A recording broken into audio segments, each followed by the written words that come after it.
ICMAA-HM 2025. Now I call upon Sushmita to pursue the session.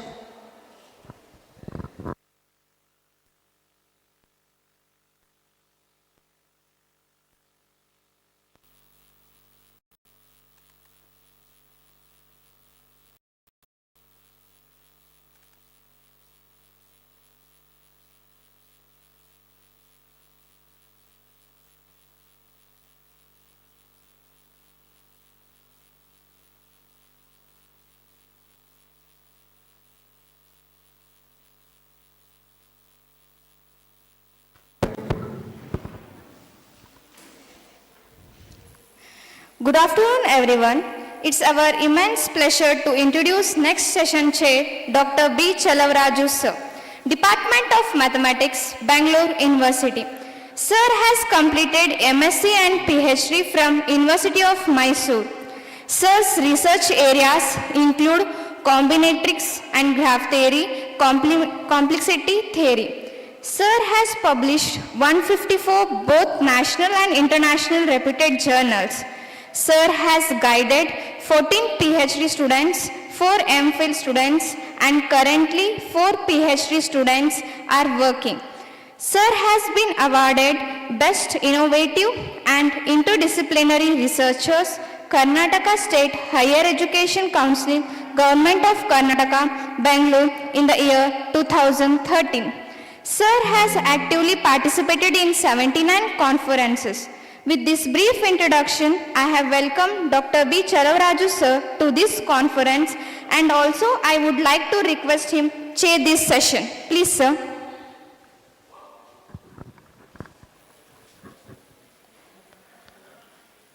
Good afternoon, one and all. So very first, we thank entire authority of Department of Mathematics, Karnatak University, and whole team of this international event. So now, I am going to elaborate one of the eminent resource person, Chennabasanagoda S. Patil. He is a present scientist and director, Aerodrome Meteorological Center, Kempegowda International Airport, Bangalore. So Professor C.S. Patil, qualified CSIR UGC NET in physics. He received appreciation from Government of Karnataka, State Disaster Management for accurate forecast. He installed a 4-member of present weather detector among the 22 at Kempegowda International Airport. It is meteorological sensor that detects and reports current weather condition.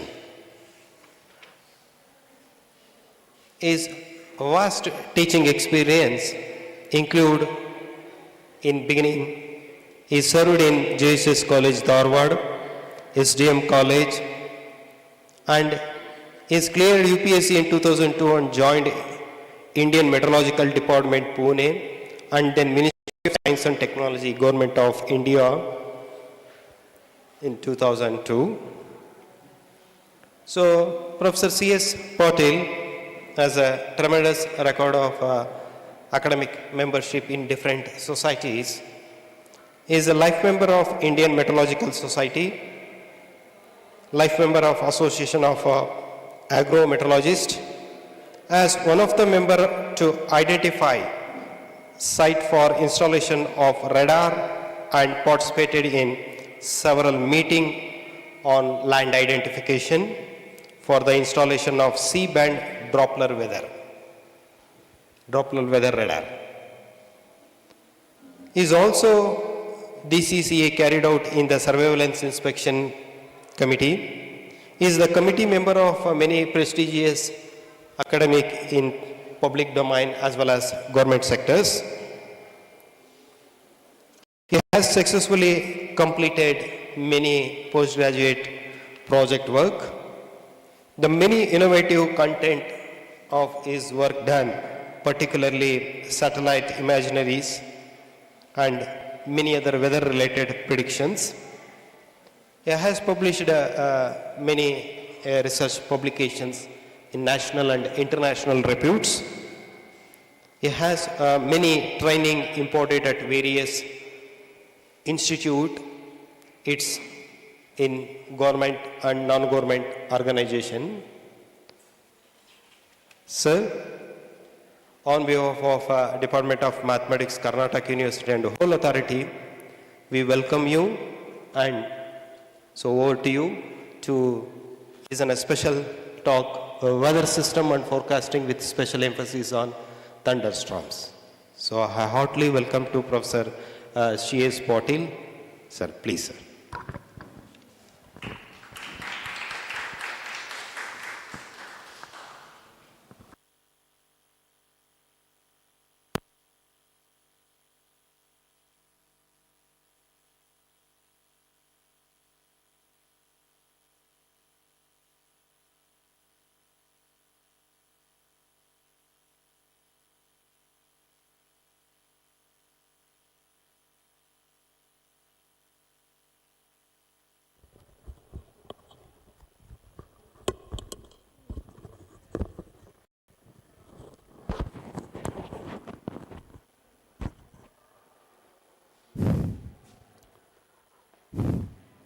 ಎಲ್ಲರಿಗೂ ನಮಸ್ಕಾರ.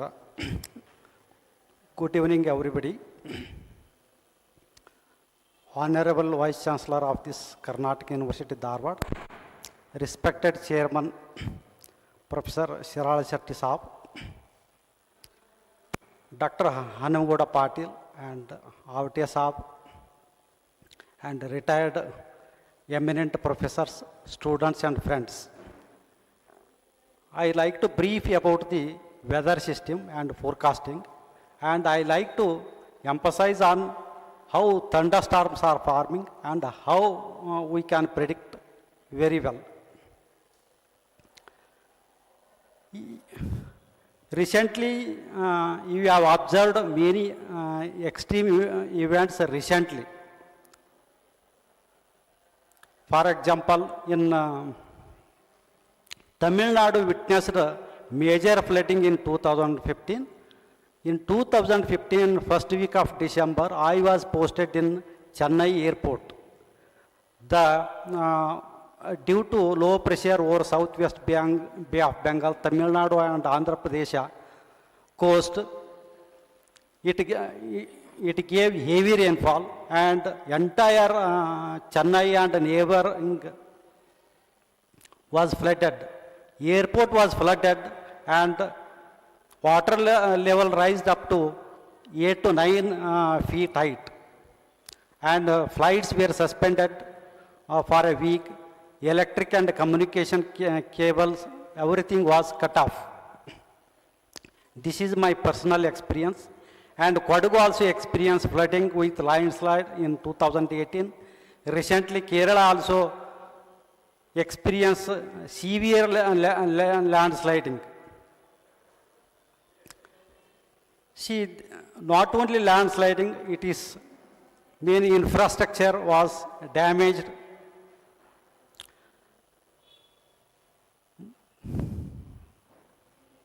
You see, landslide contributes 7% of the total disasters, drought 3%, mainly north interior Karnataka, floods mostly during southwest monsoon 26%, tropical cyclone itself they cause around 19% of the total deaths in the country. Why these disastrous events have been occurring? Why they are occurring? You see, earlier disaster weather events were less before 2010. In around 2009 and 2010, north interior Karnataka was flooded due to overflow of Krishna river. It was heavy flooded. And recently, short heavy spells have been increasing. Short heavy spells, and now moderate and light rainfall occasions are decreasing. Why this is happening? This is due to a climate change. Climate change refers to long-term shifts in temperature and weather patterns. That is called climate change. Climate change may be natural due to sun's activity and also due to volcanic eruptions. This is natural climate change is always be there, but human contribution is more in recent days for the cause of climate change. See, since 1800s, human activities have been increased, primarily due to burning of petrol, coal, oil and natural gases. And these petroleum, they emit a lot of carbon dioxide in the emission. This carbon dioxide absorbs long wave radiation. It acts as a blanket and it keeps the atmosphere warm, so that temperature has been increasing. If you compare, for the last 60 years, on average, temperature has almost 2 degrees centigrade temperature has risen. Earlier in Bangalore, maximum temperature was reaching up to 37 degrees centigrade. Nowadays in April, May, Bangalore temperature itself is reaching up to 39 degrees centigrade. In last year, 2024 April, Bangalore recorded 39.2 degrees centigrade. This is also an evidence of a rise in temperature. You see, natural disasters, most of the natural disasters are due to weather, due to cyclone. Storm surge means inundation of coastal areas due to rise of sea level water. That is called storm surge. Due to strong winds, damage occurs. Due to rise in temperature, forest fires have been increasing. Heat and cold waves. In recent days, heat waves have been increasing. In north interior Karnataka, mostly in Ballari, Koppala, Kalpurgi, Yadgiri, Raichuru, even Vijapur, Bagalkote, this belt has been experiencing severe heat wave during April, May. This is also due to change in the climate. See, these are the causes of climate change. First one is rapid industrialization.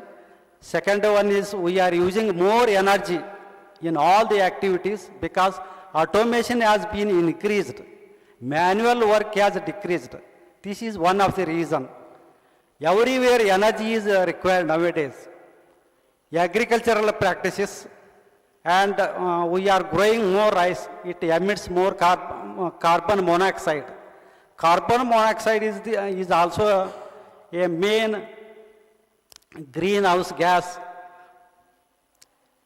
Next, livestock, transport is also increasing, and pollution also increasing. These are the causes of rise in temperature as well as weather patterns. Next, what are the effects? The effects are due to rise in temperature, sea level rise. How sea level will rise? Even whatever the glaciers in the mountain, Himalayas, Alphas, they are melting. Even Antarctic and Arctic regions, the ice is melting and sea level is rising. And weather events are very unpredictable in recent days. Because of this rise in temperature, extreme weather events have been increasing, like severe drought, heavy rainfall, severe thunderstorm and lightning, and land degradation, loss of wildlife and biodiversity. And second one is deforestation. Due to deforestation also, temperature has been increasing. See, IMD is giving various services in mainly in aviation, general public. In aviation, you see, in all the airports in the country, we are giving aviation forecast. Mainly, all the flights are operating based on weather forecast and real-time weather observation. Even for landing and takeoff and selecting the runway on which runway the aircraft is landing or taking off, it depends on wind direction and wind speed. Always the aircrafts land opposite to the wind direction. Always the air controller gives the direction to the pilot to land which opposite to the wind direction. Next one is temperature. How temperature is important in aviation.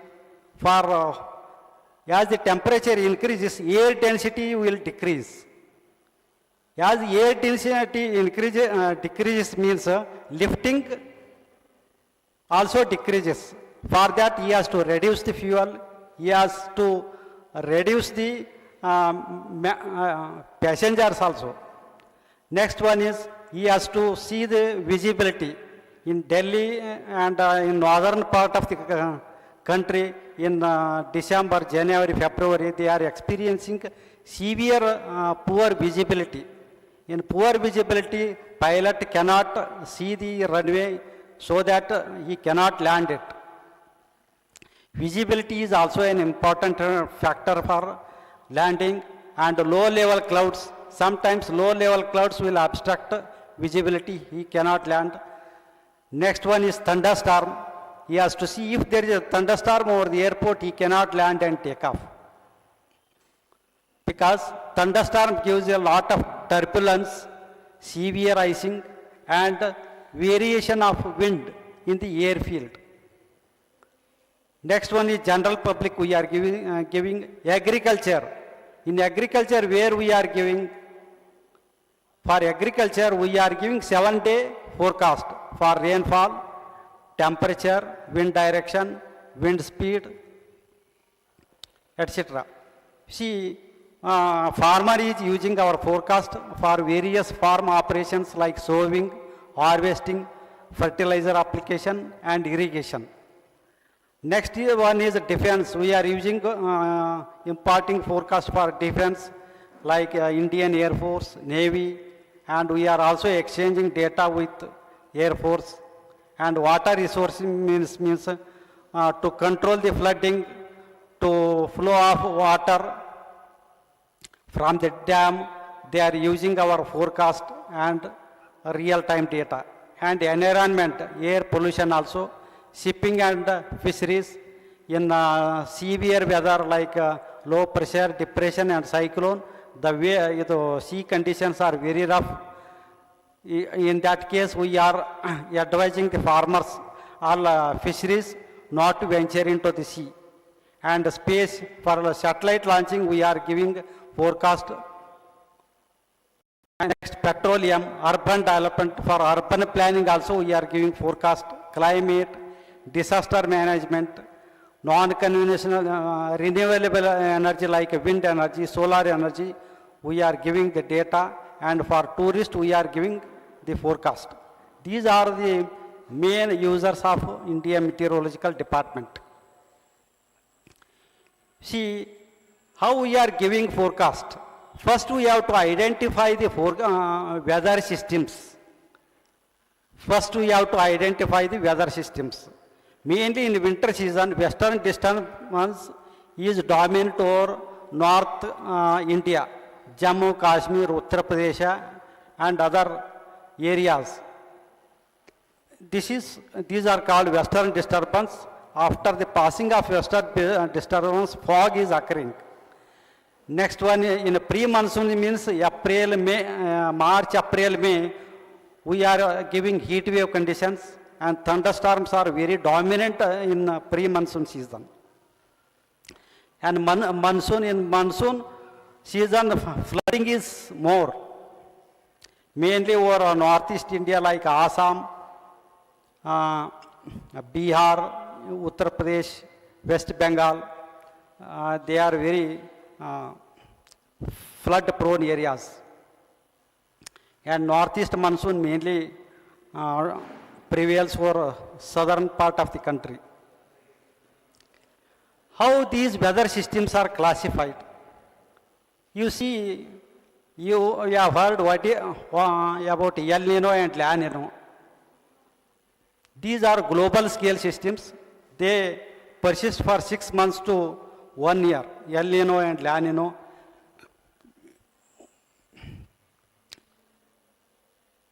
And jet streams, ITCZ, monsoons, trade winds, they come under global scale systems, whose lifetime is weeks to years. These can be predicted very well, global scale systems. El Nino and La Nino. You might have read in newspaper also, always it is coming, what is El Nino? El Nino means abnormal rise of sea surface temperature over Pacific Ocean is called El Nino. The reverse is La Nino. The cooling of sea surface temperature over Pacific Ocean is La Nino. During El Nino conditions, our entire country experiences drought conditions. Why? Because trade winds become weak and low pressure systems do not their number will decrease over Bay of Bengal, and the entire country receives less rainfall during El Nino years. But during La Nina years, entire country receives very good rainfall. Next one is synaptic scale systems. You might have heard about the cyclones. Cyclones can be predicted very well. Our Indian Meteorological Department is giving forecast for almost 13 neighboring countries like Bangladesh, Sri Lanka, Thailand, like that. And its forecast is very accurate. And mesoscale scale systems like thunderstorm, mountain waves, sea breezes, heat, and squall whose lifetime is only few hours, 20 to 1 hour. These mainly occur in May. Their length and breadth is only 10 to 20 kilometers. It is very difficult to predict mesoscale systems. You might have observed there may be a rainfall over Pavte Karnatak University, but it may not be a rain in Vidyagiri. See, within 6-7 kilometers there is a rainfall variation. This is mainly due to thunderstorm. Thunderstorms are confined to a small region and very small period of time. It is very difficult to predict and it is a challengeable job. Next, I like to explain about the monsoon, how monsoon arises. See, monsoon is a global scale system. What is monsoon? How monsoon arises?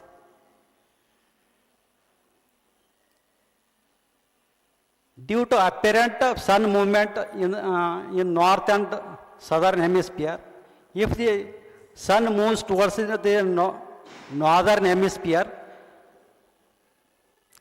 that is during summer monsoon, the country experiences southwest monsoon. What is southwest monsoon? Southwest monsoon is every 6 direction, every 6 months wind direction is changing. 6 months winds are from southwesterly direction, in 6 months wind direction from northeast direction. Winds are almost reverse. Every 6 months wind is reversing, that is called southwest monsoon. Why southwest monsoon is occurring? For the same solar energy, for the same solar heating, there is a contrast of land and sea heating. Lands are getting heating faster than the ocean. When the lands are getting heater, low pressures are developed over North India, Pakistan and Punjab, where high pressure cells are developed over Mascarin near South Africa. Winds are coming from southwest direction. That is why this is called southwest direction. This monsoon is almost 4.5 months. This is a global scale system. Next one is the northeast monsoon. Northeast monsoon almost starts from October 15th and it ends up lasts up to December 31st. Most of the parts of southern part of the country experiences northeast monsoon, mainly Tamil Nadu, South Interior Karnataka, and Andhra Pradesh and Kerala experiences good amount of rainfall. Tamil Nadu mainly depends on northeast monsoon, because in southwest monsoon almost no rainfall occurs over Tamil Nadu. This is about northeast monsoon. And this is the wind and pressure pattern during January and July. In January, high pressure belt is over Sahara, over Russia, and low pressure over Tamil Nadu coast, that is southwest Bay of Bengal, and winds are coming from northeasterly direction, and it gives good rainfall over southern part of the country. And during July month, very low pressure is over North India, and high pressure over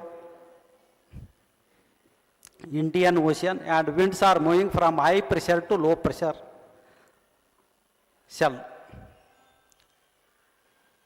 This is the wind direction during July month, and this is the wind direction during the northeast monsoon. See, I like to talk about El Nino. El Nino means extended dry season and weak monsoon activity, and number of low pressure systems over Bay of Bengal are very less, and the temperature is above normal during El Nino conditions. Why this? This is about east-west circulation. East-west circulation shifts, and almost subsidence occurs over Indonesia and Indian region during El Nino conditions.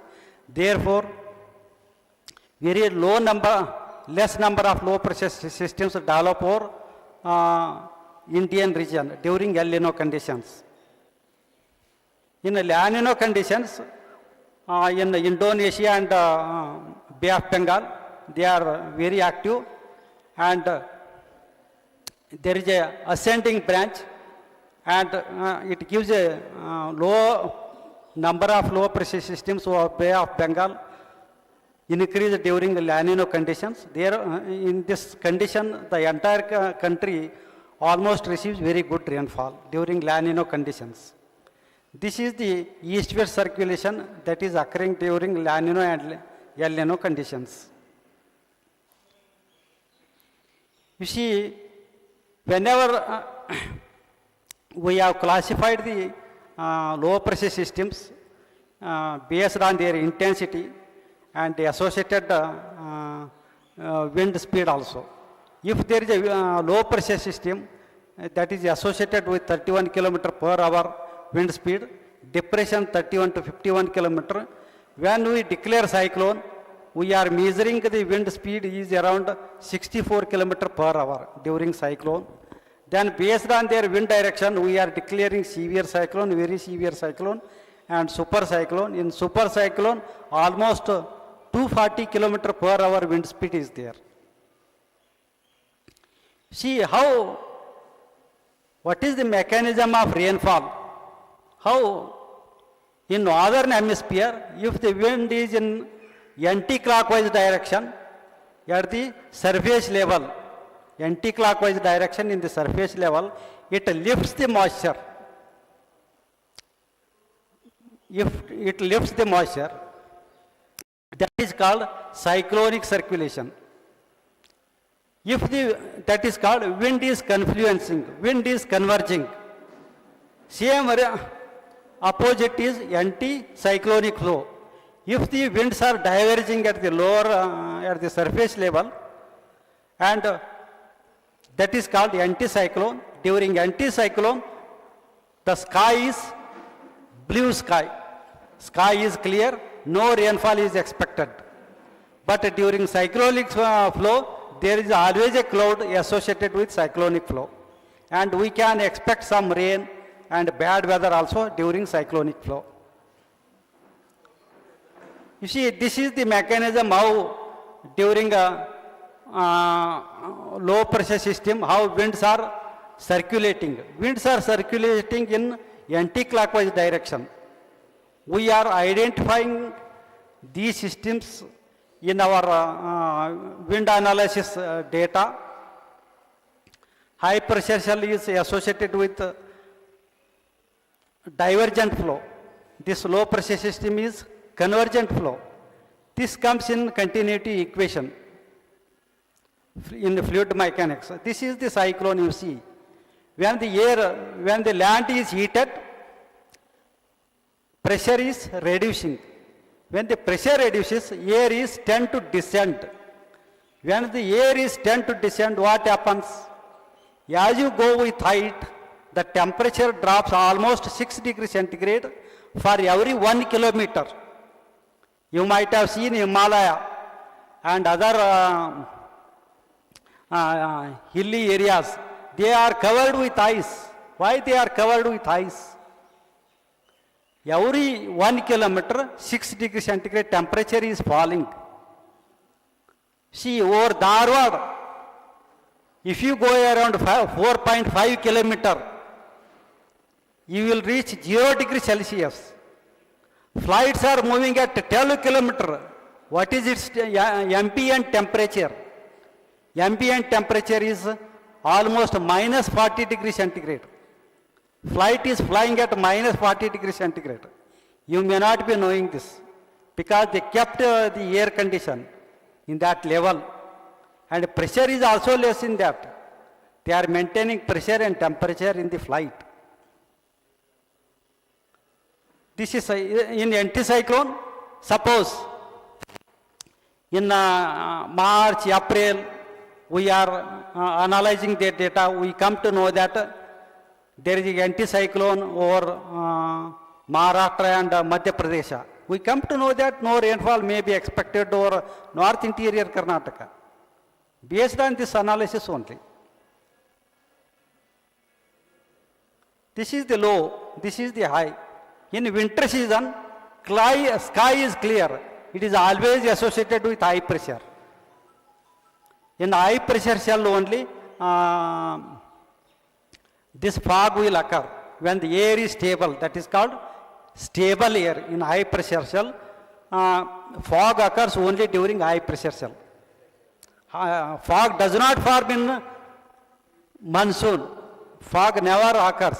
Only in October, November, December, January, February. Only few months fogged up because in winter season the air is stable, fog occurs. Now fog does not occur. The visibility reduces due to heavy intensity of rainfall, not due to fog. If there is intense heavy rainfall over the airport, flight has to divert because pilot cannot see the runway. He cannot land. Air traffic control does not allow him to land. This is the basic mechanism of weather forecasting. See, low level convergence and high level divergence. It gives a very good rainfall. In cyclone and all, always in a low pressure system over Bay of Bengal, near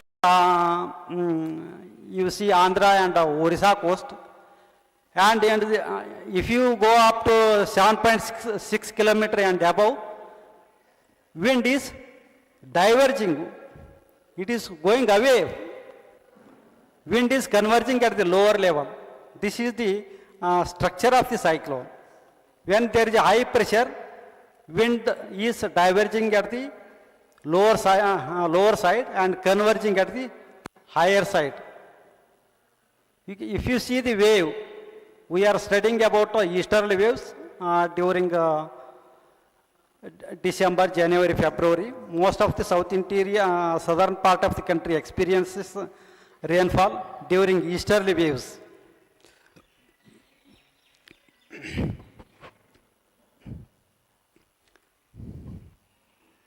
You see trough. You see trough means wind is turning, it triggers the moisture to lift. See, there are three basic mechanisms that occurs rainfall. It forms cloud. First one is heating. When there is a intense heating, air is tend to ascend. Air is tend to ascend, it forms the cloud. It occurs mainly during April and May. Second mechanism is circulation. Wind is flowing in anti-clockwise direction at the lower level and anti-circulation at the upper level, and in this mechanism it gives rainfall. This is second mechanism. And third mechanism is mechanical lifting. What is mechanical lifting?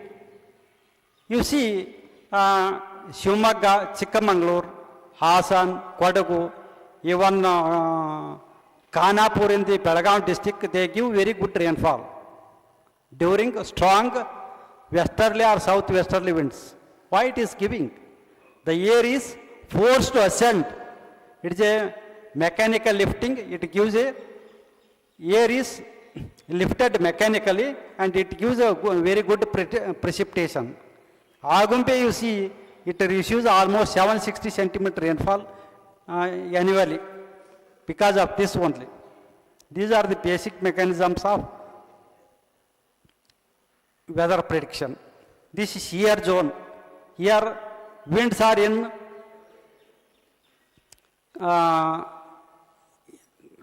anti-clockwise direction and it is winds are moving in a cycle belt. How cycle chain is revolving in the anti-clockwise direction. Same direction if the wind is flowing, that is called shear zone. This is the 2015 December. We have experienced heavy flooding over Chennai, and this is in this is all Chennai.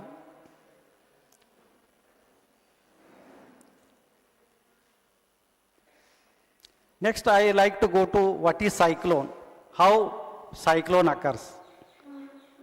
What is cyclone? Cyclone is an intense low pressure system that is called cyclone. The central part of the system falls by 5 to 6 degree hectopascal pressure compared to surrounding area, and maximum sustained winds reaches up to 62 km per hour, and its length and breadth is almost 500 to 1000 km. Cyclone. If there is a cyclone over Bay of Bengal near Andhra Pradesh coast, means even north interior Karnatak also experiences rainfall because its length and breadth is almost 1000 km. Cyclone. This is the satellite picture of under what conditions cyclone form. If the sea surface temperature is 26 or 27 degrees centigrade and above, cyclones form, and there should be a convective instability, and there should be a sufficient Coriolis force. Coriolis force arises due to earth rotation. Coriolis force is 0 near equatorial, that is 0 degree latitude.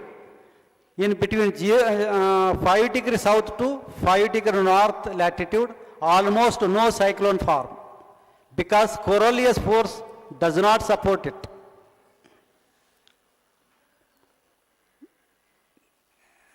These are the satellite pictures that we are identifying a cyclone.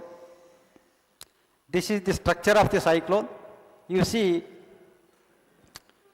central is the eye of the cyclone. It is free from cloud because air is almost done to descend.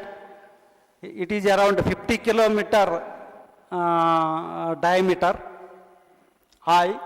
Suppose if a cyclone crosses the Chennai, means if the eye lies over Chennai city, People think that almost cyclone has crossed. No, only eye is there. Another cloud band will cross and again the city experiences heavy rainfall. Around the eye, there are cloud bands. They give heavy precipitation with high wind speed. This is the fully developed cyclone seen in the satellite picture. This is the how winds are moving in a cyclone. At the lower level, winds are moving in anti-clockwise direction, and around 7.6 kilometer and above winds are clockwise direction. How suppose a cyclone crosses Andhra Pradesh or Orissa coast, then becomes weak. Why it becomes weak?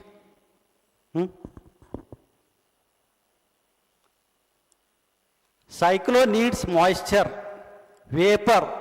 When a vapor is converted into water, when it condenses into water, it releases some energy that is called latent heat. Latent heat is very much required to develop or intensify the cyclone. In absence of vapor or humidity, cyclone does not grow. It will dissipate. Once the cyclone lands over the land, it becomes weak. It does not grow. Always cyclones form over the land, over the oceanic areas only, not over the land. This I already explained, this one. You see, these are the track movement of Bay of Bengal. In Bay of Bengal, Bay of Bengal and Arabian Sea, almost 7 cyclones form in a year. Cyclones form during April, May, and October, November, December. Only these are the months during which cyclone form. In other months, cyclone normally do not form. In December, it does not form because weather is cold, it does not support. Almost 4 cyclones form over Bay of Bengal and 2 to 3 cyclones over Arabian Sea. In recent days, cyclone number is also increasing over Arabian Sea. You see, last in June first week, a cyclone formed over Arabian Sea.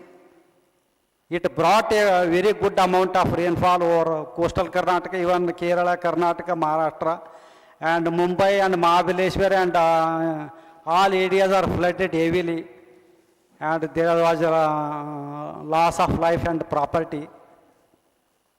Why this cyclone formed? And due to oceanic current, in recent days, Arabian Sea also is warming. Because of this warming, in last week of May or first week of June, cyclones are forming over Arabian Sea. When there is a cyclone over Arabian Sea, winds are circulating around the cyclone. It does not, winds are not allowed to enter into the Indian land. Many years back, last few years back, we are observing that delayed onset of monsoon. This year only, monsoon is set over Kerala on 24th May only, even Karnataka. Early monsoon this. After that, there is a dry spell. Why this? In recent days, cyclones are forming over Arabian Sea, and it is obstructing the wind flow, and monsoon is delaying. This is one of the reasons for the delay of onset of monsoon, and the seasons are also shifting slightly if you observe last 15 years. See, tropical cyclone trends over. You see, in Arabian Sea, trends are also increasing. This is the eye of the cyclone. You can identify. When is eye means the cyclone is fully mature and very severe. See, in 1999, in Orissa, there was a super cyclone. This super cyclone caused almost 80,000 people death. almost, because in 99 we were unable to give forecast 2 days advance only. Now we are able to give forecast up to 7 days in advance, so that people can be evacuated, they can prepare for the future happening of the disaster. So that we are able, in the present day, almost zero death due to any cyclone. That is why IMD is recognized worldwide due to accurate cyclone warning. See, next I like to explain about thunderstorm. See, I told you, in this area, in April or May, there may be a rainfall.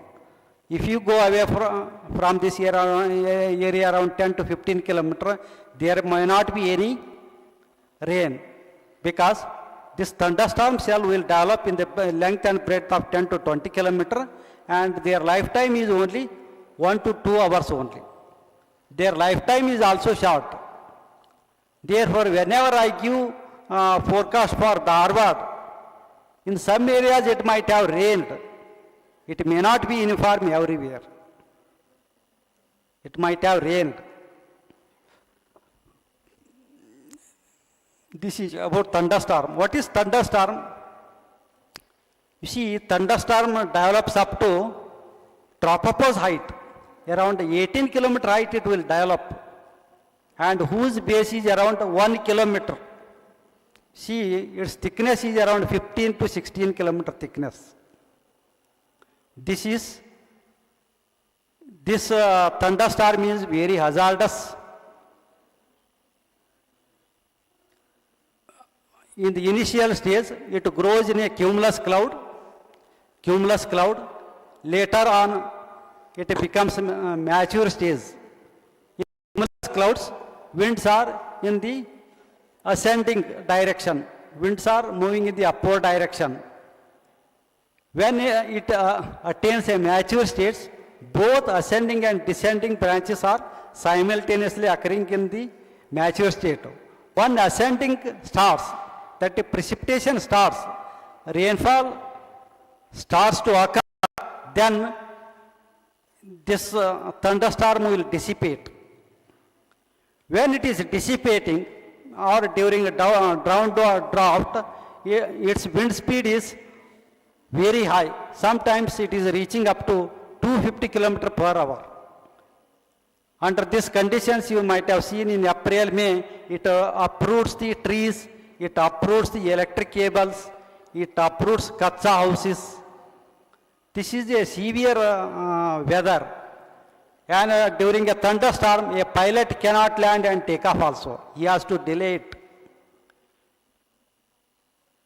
See, whenever you are traveling in air, you might have experienced the bumpiness air. This is due to turbulence. This thunderstorm causes severe turbulence and severe icing also.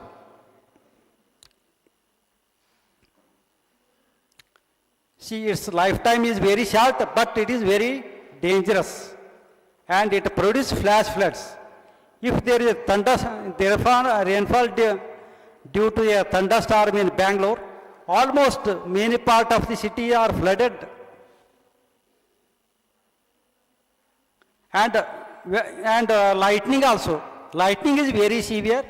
In recent days, deaths are increasing due to lightning also. This is the structure of the thunderstorm. Its height grows up to 18 kilometer. See, I have published a paper on heavy rainfall and thunderstorm in South Interior Karnataka. That event occurred on August 31st, 2023 over South Interior Karnataka. I published this in international journal, that is Weather Discover. And almost many stations in South Interior Karnataka received very heavy rainfall. There was a lot of damage due to heavy rainfall, and we have analyzed the satellite picture. If you see the satellite picture over south interior Karnataka near Bangalore, its top cloud temperature is around minus 40 degrees centigrade. Minus 40. I told you, every 1 kilometer temperature is decreasing by 6 degrees centigrade. Suppose if it is 30 degrees centigrade at the surface level, after 1 kilometer it becomes 24. After second kilometer, how much? 18 kilometer like that. In between 4 to 5 kilometer it is around 0 degrees Celsius. Around 12 kilometer height it is almost 40 degrees centigrade. Cloud heights have developed up to 40 degrees centigrade. We are seeing the satellite pictures and radar pictures. We are giving the nowcasting for mainly for aviation purpose. This is a very useful information to avoid hazards due to aircraft accident. See, Bangalore International, Kempegowda International Airport is operating around 800 flights per day, almost. It is expected to reach around 12 to 1400 kilometers after 2 years. It may become the second busiest airport in the country. Now, first busiest airport is Delhi Airport, second one is Mumbai, third one is Bangalore. And Karnataka is having the highest number of airports. We are having 9 airports. Almost 40% of the aircrafts are operating from Karnataka state only. You see, this much growth is there in aviation growth in Karnataka state. This we have published, and also we have analyzed the wind data. We found that there is a deep trough over south and north interior Karnataka. It triggered the moisture to lift, and it precipitated heavily. And also, if you see the satellite picture, bright temperature over south interior Karnataka, almost 60 degrees Celsius temperature is there, minus 60 degrees Celsius. Very severe, intense weather. It gives heavy rainfall. We have given forecast, and it also realized. This is about the wind. And we are using Doppler radar also. This is Chennai Doppler radar. See, in that event, Kalsa in Chikmagaluru district received 25 centimeter rainfall. Bhagamandala 25 centimeter, Chikmagaluru 21 centimeter, Agumpe 21 centimeter. This is the rainfall recorded on that day. See, and also I have studied about the rainfall trends over Bangalore. Earlier, Bangalore rainfall was almost 98 centimeter annually. Total annual rainfall was 98 centimeter, almost 100 centimeter rainfall. Now, in recent years, rainfall has increased up to 100 centimeter. Why? Why rainfall has increased? See, due to global warming, due to rise in temperature, evaporation rate is increasing. Simultaneously, precipitation rate is also increasing. Means hydrological cycle rate is increasing. That is why precipitation is increasing, and short heavy spells are increasing due to moderate instead of due to moderate spells in olden days. Earlier only moderate heavy spells were. Now strong heavy spells are occurring. This is one of the reason for extreme rainfall events in recent years. And we have also studied the number of thunderstorms over Bangalore. Thunderstorms are also increasing in trend. This is our real data. See, number of thunderstorms. Almost 55 to 60 thunderstorms occur over Bangalore in a year. Means 60 days thunderstorm is there.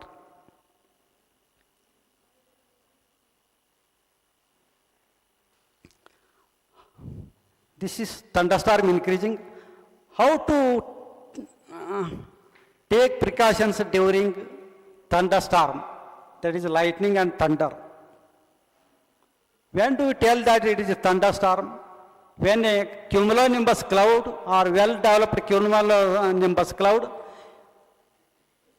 gives thunder and lightning, that is called thunderstorm. This, whenever thunderstorm is heard, you don't go outside. Don't go outside. Be indoor, be in pakka house only. In small structures it may strike also. Don't be at the open area. And also don't stay in elevated area. And avoid swimming or keep away from water bodies. If this is one. Do not fly kite. Sometimes if there is a metal in the kite, it stores the electricity and don't stand under the trees. It strikes the trees. Trees are the good conductors of electricity. They may strike to trees also. Don't carry the umbrella. Umbrella also conducts the electricity, your metal rod. And you have to get inside the car. Don't touch the metal body of the car. This is one of the precautions. These are the important precautions we have to take care, because in recent days, death due to lightning has been increasing. I am also reading in newspaper. This I have explained it, what are the precautions to be taken during thunderstorm. What are the out problems in weather forecasting? Why our forecast goes wrong?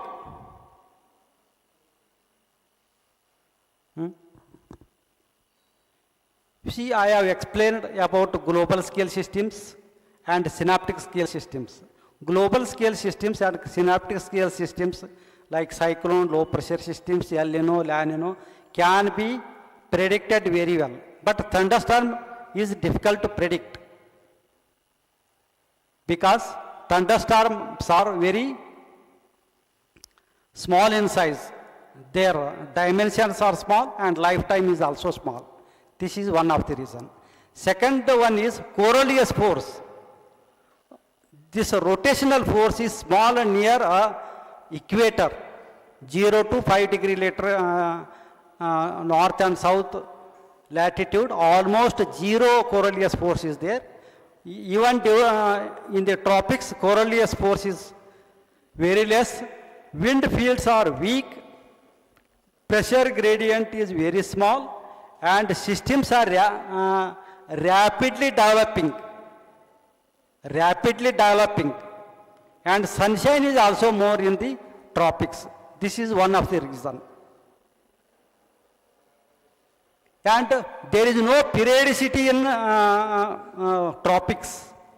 You cannot capture in your equations, in your mathematics, this tropical weather. Difficult to model through mathematics.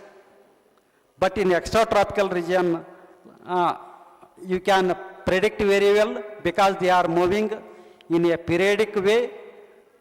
They can be captured in the mathematical models. We can predict very well. This is one of the reasons. Systems are not periodic in the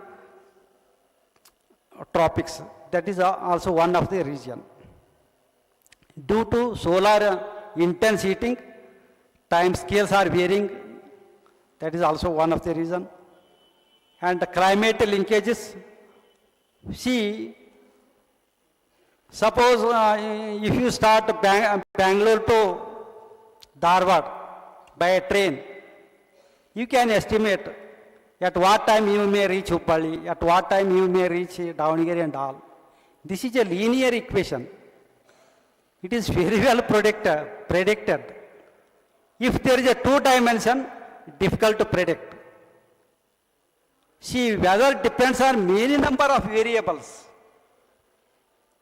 Number of variables like solar energy, day and night, earth is rotating around the sun, this seasonal variation is there, and sea and land contrast is there, differential heating of land and sea, that is land bridge and sea bridge, orographic lifting. In Western Ghat it receives very good rainfall, where in Gadag it receives very less rainfall, because it is coming under rain shadow area. And El Nino and La Nino and global wind pattern, it depends on many number of factors. Even unknown factors are there to predict the weather. Number of variables are more. Therefore, it is very difficult to predict the weather. This is also one of the reasons.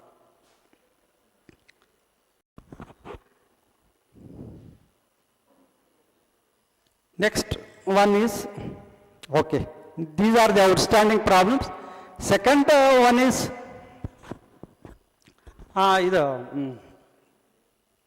in a tropical region or Indian region, network is less. Means observational data is very less. There is a vast Indian Ocean. There also our data is less. Because of this reason, the prediction also becomes difficult. Next one is, what are the methods of forecasting? First one is persistence. Suppose if I see a cloud picture in satellite picture or radar picture, if I observe the sky, I can tell that this weather may continue or for a period for 3 hours, 6 hours or 24 hours. This is called persistence method. Some experienced person can predict this weather due to persistence method, only due to observation. Second method is climatology. If you study the past history of the data or Dharwad receives more rainfall over July month. If you take, then you can predict very well that in July month Dharwad city receives very good monsoon, rainfall. This is on climatology based on history. Or regression equations based on statistical method also you can predict the future happenings by studying the historical data. This is about statistical. Third one is synaptic scale systems. What is synaptic scale systems?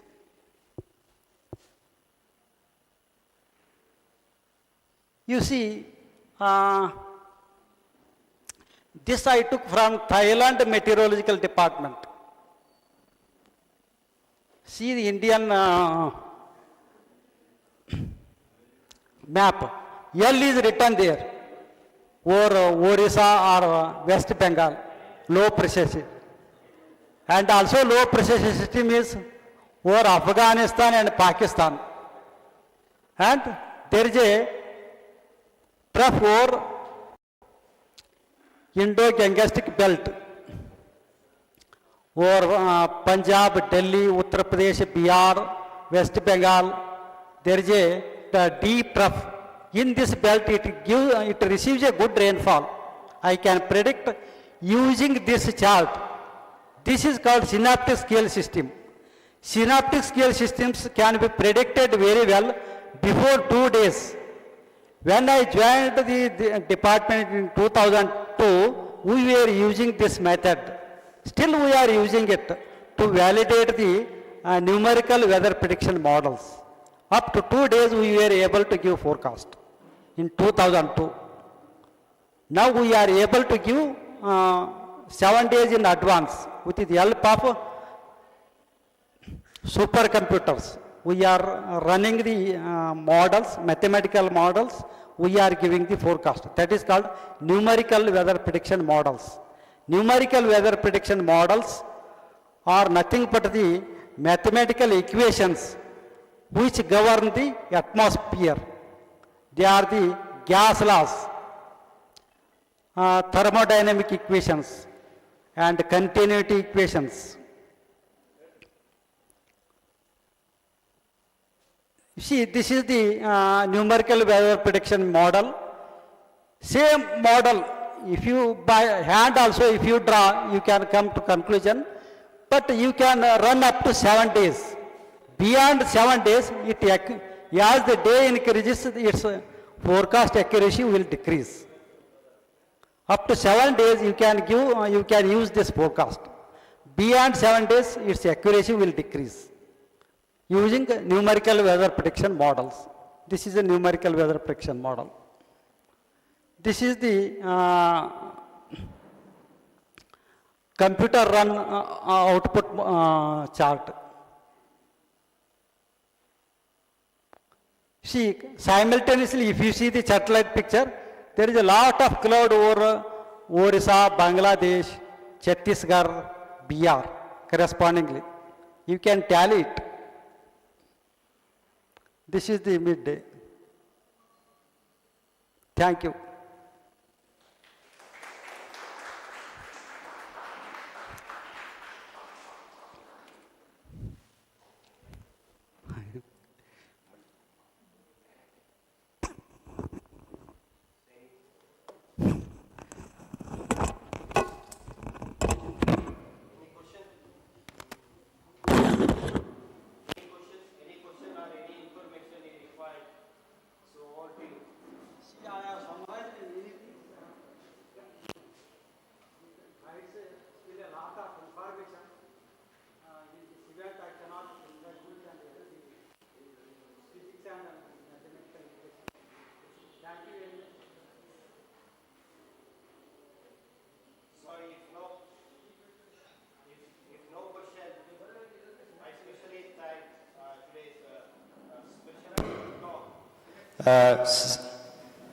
C.S. Patil sir, it's very interesting talk, especially for the weather predictions and lot of natural calamities and natural disasters related informations through the meteorological ideas. So also, I think almost everyone familiar, the physics means is the language of mathematics. If professor is accept, I think a lot of wonderful mathematical connection through mathematical modeling and simulation. Maybe the next generation look at that one. On behalf of Department of Mathematics and whole organizing committee, thank you, sir. Your wonderful talk. Thank you very much, sir. Thank you.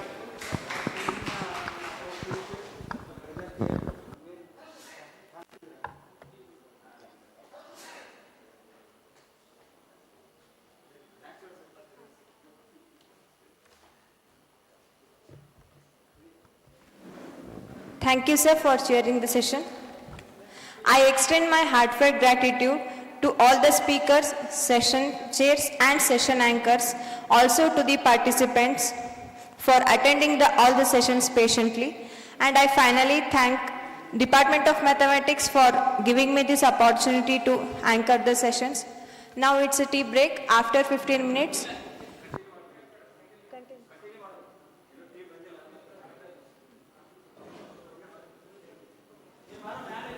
Now I will hand over the mic to Shobha ma'am to pursue the valedictory function. Thank you.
The future belongs to those who believe in the beauty of their dreams.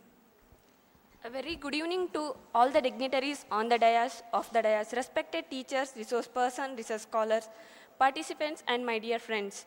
I am Nilama Sri Kajgar. And I am Shobha Konnur. I take the privilege to heartily welcome you all for the valedictory function of International Conference of Mathematical Analysis and its Application, organized by Department of Mathematics, Karnataka University, Dharwad, in collaboration with Paute Institute of Mathematical Sciences. Let today be not a conclusion, but a spark to dream bigger, prepare harder, and aim higher. We believe it has been an enriching experience. We are confident that you have acquired a knowledge about recent developments in the field of mathematics.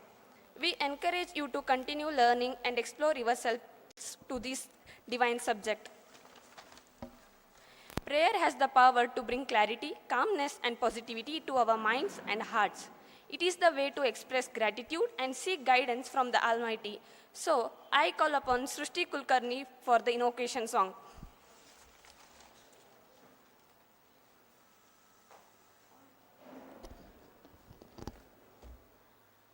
गजमुखने जयतु गणनाथने गजमुखने जयतु गणनाथने त्रिजगवन्द्य शिवजातने त्रिजगवन्द्य शिवजातने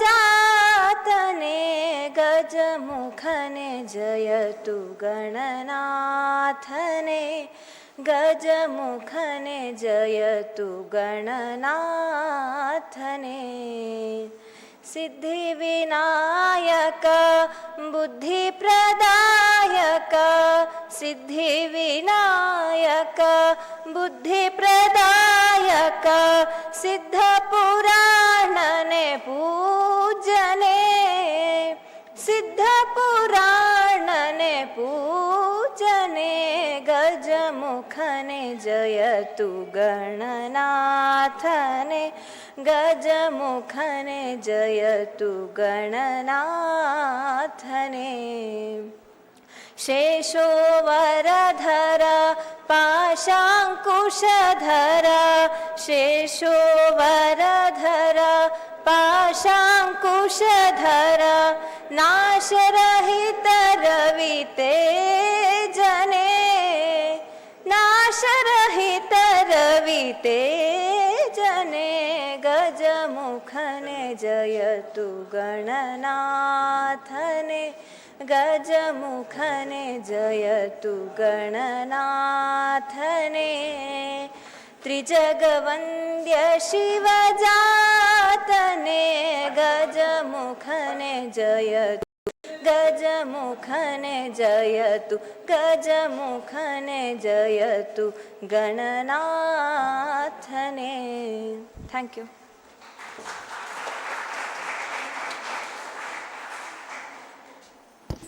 Thank you, Srushti.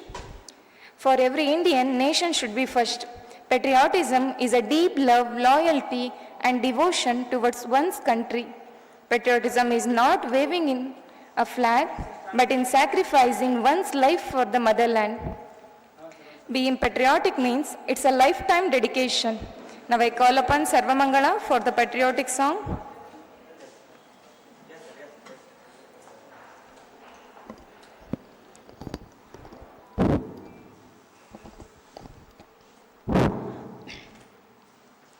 ಹಿಂದುಸ್ಥಾನವು ಎಂದೂ ಮರೆಯದ ಭಾರತ ರತ್ನವು ನೀನಾಗು ಹಿಂದುಸ್ಥಾನವು ಎಂದೂ ಮರೆಯದ ಭಾರತ ರತ್ನವು ನೀನಾಗು ಕನ್ನಡ ಹಿರಿಮೆಯ ಮಗನಾಗು ಕನ್ನಡ ನುಡಿಯ ಸಿರಿಯಾಗು ಹಿಂದುಸ್ಥಾನವು ಎಂದೂ ಮರೆಯದ ಭಾರತ ರತ್ನವು ನೀನಾಗು ಹಿಂದುಸ್ಥಾನವು ಎಂದೂ ಮರೆಯದ ಭಾರತ ರತ್ನವು ನೀನಾಗು ಭಾರತ ದೇಶದ ಬಡವರ ಕಂಬನಿ ಒರೆಸುವ ನಾಯಕ ನೀನಾಗು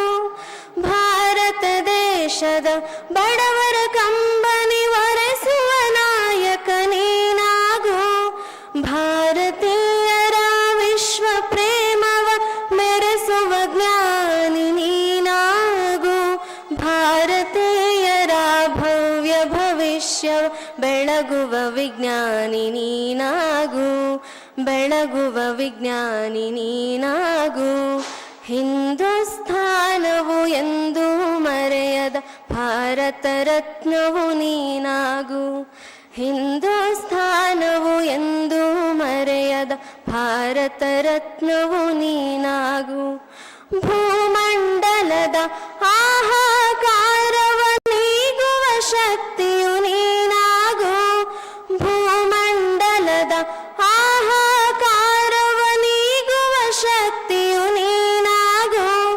ಮಾರಕ ಶಕ್ತಿಯ ದೂರಗೈಯುವ ವೀರ ಶಿರೋಮಣಿ ನೀನಾಗು, ಬ್ರಹ್ಮಾಂಡವನೇ ಬೆಳಗುವ ಶಕ್ತಿಯ ಕಾಣುವ ಯೋಗಿಯು ನೀನಾಗು, ಕಾಣುವ ಯೋಗಿಯು ನೀನಾಗು. ಹಿಂದೂಸ್ಥಾನವು ಎಂದೂ ಮರೆಯದ ಭಾರತ ರತ್ನವು ನೀನಾಗು, ಹಿಂದೂಸ್ಥಾನವು ಎಂದೂ ಮರೆಯದ ಭಾರತ ರತ್ನವು ನೀನಾಗು. ಕನ್ನಡ ಹಿರಿಮೆಯ ಮಗನಾಗು, ಕನ್ನಡ ನುಡಿಯ ಸಿರಿಯಾಗು. ಹಿಂದೂಸ್ಥಾನವು ಎಂದೂ ಮರೆಯದ ಭಾರತ ರತ್ನವು ನೀನಾಗು, ಹಿಂದೂಸ್ಥಾನವು ಎಂದೂ ಮರೆಯದ ಭಾರತ ರತ್ನವು ನೀನಾಗು, ಭಾರತ ರತ್ನವು ನೀನಾಗು, ಭಾರತ ರತ್ನವು ನೀನಾಗು. ಜೈ Hind.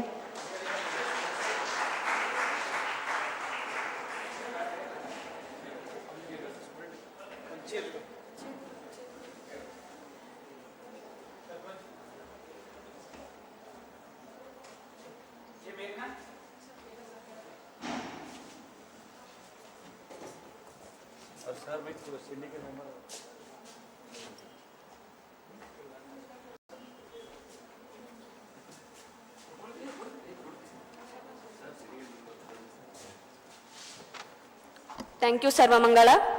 A welcome is never complete without warm words and warmer gesture. It is a moment of extreme pleasure to welcome you all. So I request Professor P.G. Patil sir to accord a warm welcome.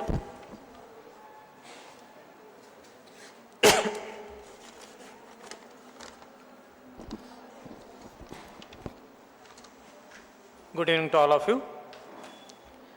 With great pleasure and pride, I extend warm and heartfelt welcome to the valedictory function of this international conference, that Mathematical Analysis and List Application 2025, organized by the Department of Mathematics in association with the Pautin Institute of Mathematical Sciences. We are honored to have with us distinguished gathering of scholars and guests. On behalf of the organizing committee, I warmly welcome our President of the function, Professor H.S. Busnurmad sir, retired professor of our department, also our teacher. Welcome you, sir.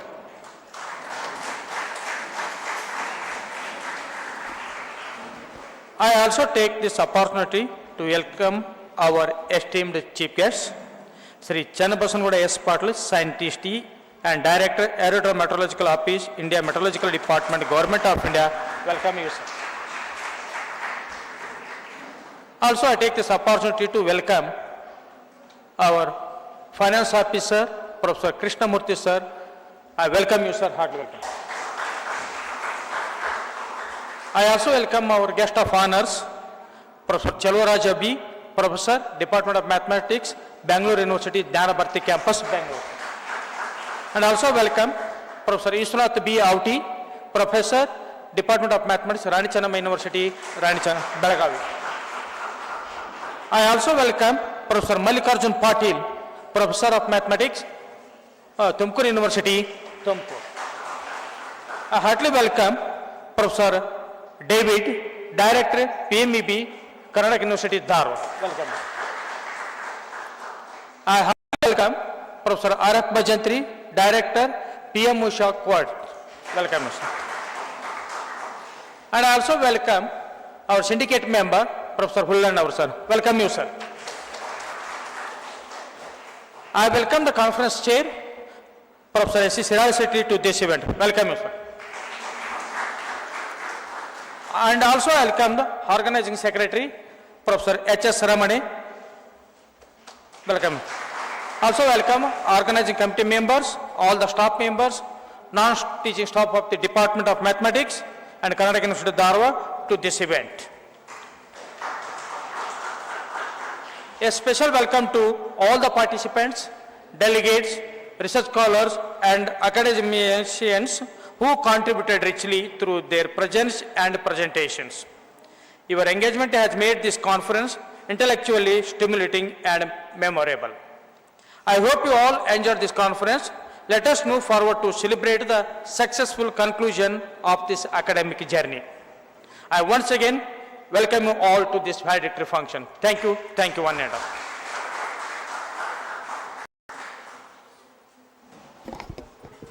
Thank you, sir. Flower is the language that does not need words. They reflect both warmth and welcome. It's our honor to acknowledge the divine presence of our esteemed chief guest of honor and teachers. To express our heartfelt gratitude, let's present a token of respect by offering the flowers. Now I request Vishal Pujay to present a token of respect to Professor S.S. Busunmat sir, retired professor, Karnataka University, Dharwad.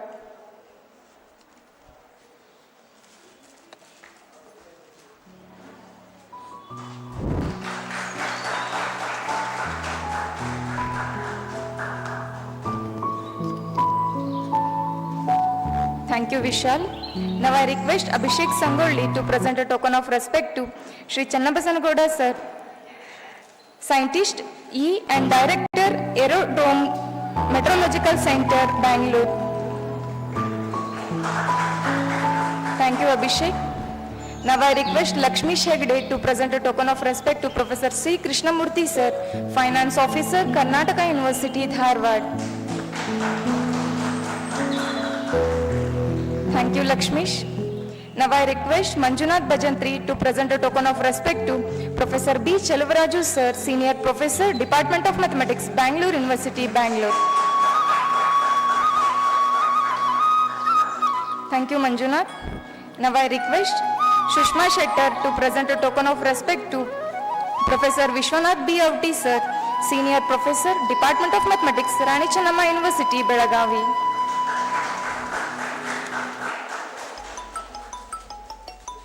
Thank you. Now I request Sharanu Vinayak to present a token of respect to Professor Mallikarjun B. Patil sir, Senior Professor, Department of Studies and Research in Mathematics, Tumkur University, Tumkur.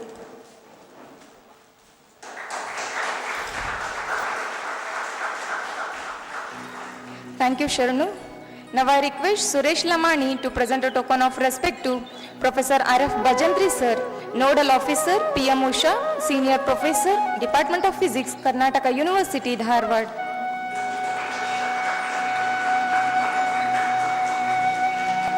Thank you, Suresh. Now I request Amli Kotresh to present a token of respect to Professor M. David sir, Director of PMEB, Senior Professor, Department of Geology, Karnataka University, Dharwad.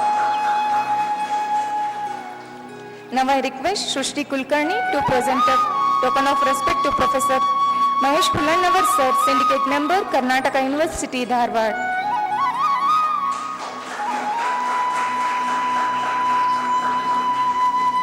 Thank you, Srushti. Now I request Meghna Todukar to present a token of respect to Professor S. Shiraj Shetty sir, Conference Chair, Professor, Chairman and Director, PIMSI, Department of Mathematics, Karnataka University, Dharwad.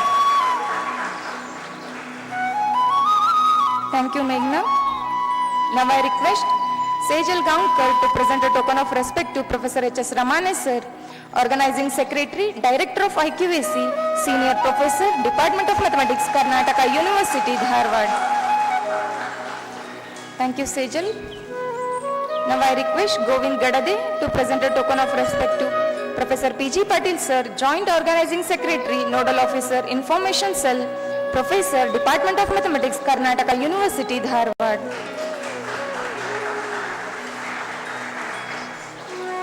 Thank you, Govind. Now I request Archana Jati to present a token of respect to Dr. Srimati R.S. Davnar ma'am, Professor, Department of Mathematics, Karnataka University, Dharwad. Thank you, Archana. Now I request Chaitra Yadwad to present a token of respect to Dr. Srimati Asha S.K. Ma'am, Assistant Professor, Department of Mathematics, Karnataka University, Dharwad. Thank you, Chaitra.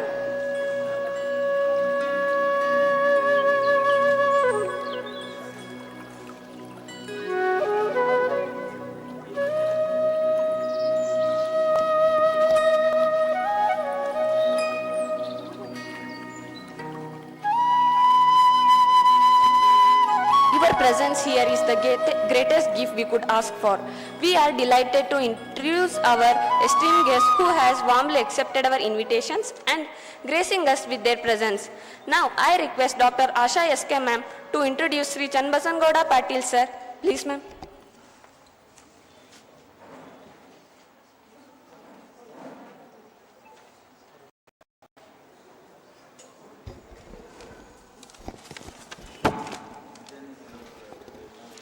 Good evening to everyone. Respected dignitaries on the dais and off the dais, I am here to introduce today's guest, Sri Basanna Gowda C. Patil. Sir is a scientist E and Director of Aerodrome Meteorological Center, Kempegowda International Airport, Bangalore. Sir completed his MSc in Physics from the Karnataka University, Dharwad, qualified CSIR UGC NET in Physics in the year 2000. Later he joined as a Group A officer in Indian Meteorology Department, Pune in the year 2002 through UPSC selection. Sir also worked as a scientist B in Meteorological Center, Bangalore from 2003 to 2010, whereas scientist C in Meteorological Center, Patna from 2010 to 2013. Sir continued as a scientist C and scientist D in Aerodrome Meteorological Office, Chennai from 2013 to 2017. Later he joined as a director and scientist D in Meteorological Center, Bangalore from 2018 to 2021. Presently, sir is a scientist E and director in Aerodrome Meteorological Office, Bangalore from 2021. He is a member of many professional bodies like Indian Meteorological Society and Association of Agrometeorologists and many more. Sir guided 25 postgraduate students for project work, published more than 12 research articles in reputed national and international journals. He also delivered more than 20 invited talks in national and international conference, workshops, and many more. With this, I welcome Sri Basanna Gowda Patil sir for this evaluative function.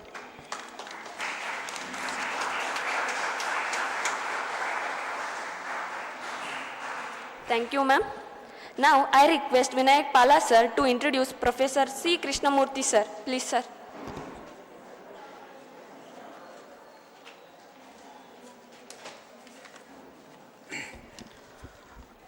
Respected dignitaries on the dais and off the dais, very good evening, and good evening to everyone present here. I am Vinayak Pala, and it is an honor to have our chief guest, Dr. C. Krishnamurthy, who has warmly accepted our invitation to join this event, a valedictory function of ICMAA-2025. Sir is a great leader and inspiration to many, especially young people like us.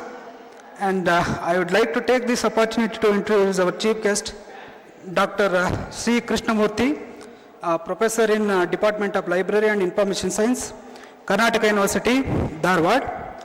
Sir completed his Master's in Library Science from Karnataka University, Dharwad in the year 2001 and qualified UGC NET and JRF examination when he was studying in the final year, that is in 2000, which was a remarkable achievement in those days.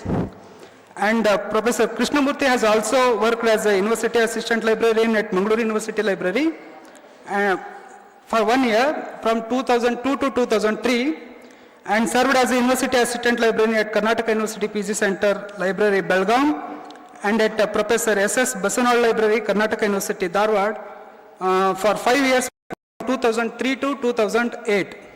And later in the year 2008, Sir joined the Department of Library and Information Science, Karnataka University, Dharwad, as an Assistant Professor and was once again appointed as an Associate Professor in the year 2014. and elevated to the post of professor in the year 2017 in the same department. And sir has served as the chairman in the Department of Library and Information Science, Karnataka University, from September 28, 2017 to September 27, 2019. Sir has published more than 90 research papers in various national, international journals, conference proceedings. Sir has also co-edited 6 books under his guidance, and 8 students have completed PhD, and several students are presently pursuing PhD in Karnataka University.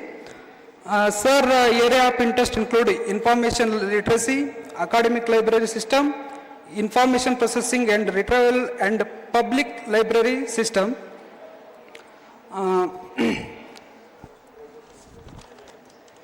Sir is also a research person for several HRDC training programs in various universities.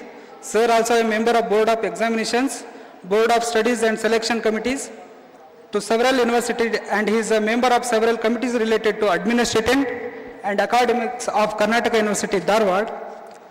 Sir has served as the director in charge of UGC Human Research Development Center, Karnataka University, Dharwad, from January 7, 2021 to September 26, 2022.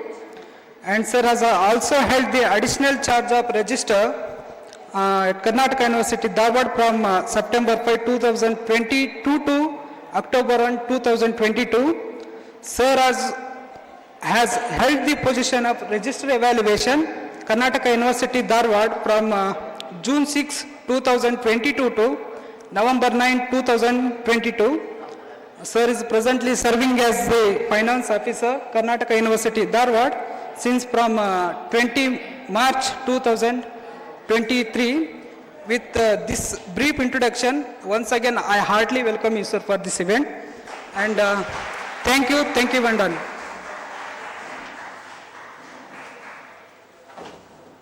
Thank you, sir.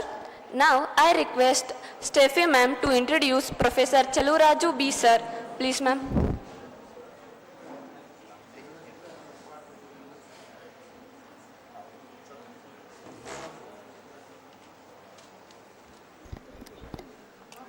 Good evening, everyone.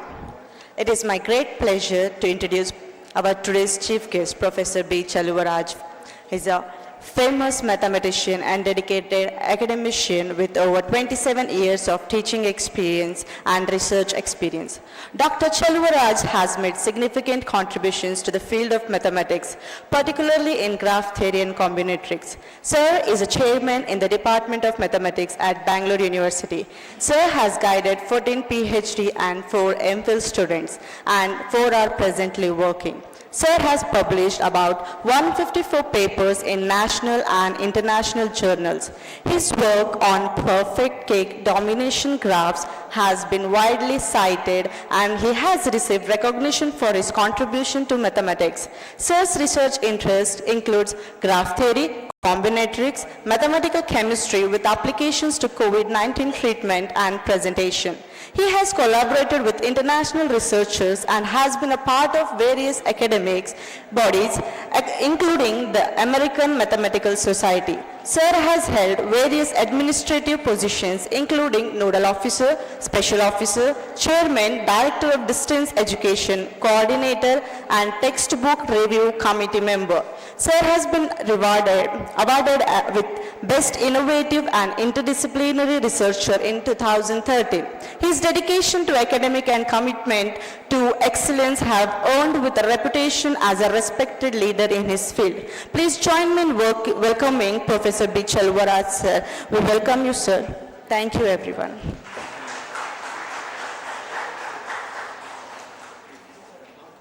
Thank you, ma'am. Now I request Mallappa Mellikeri sir to introduce Professor Vishwanath B. Outi sir. Please, sir.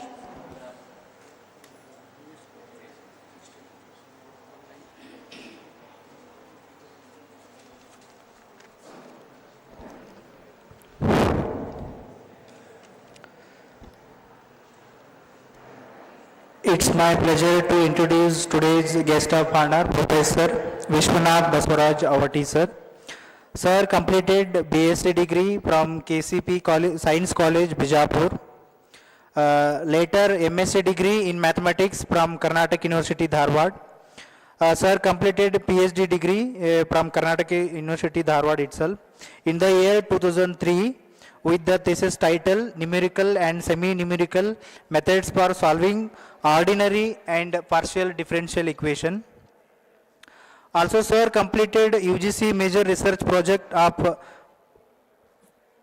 5.65 lakhs and title of the project is Numerical and Semi-Numerical Solution of Boundary Value Problem for Non-Linear Ordinary Differential Equation.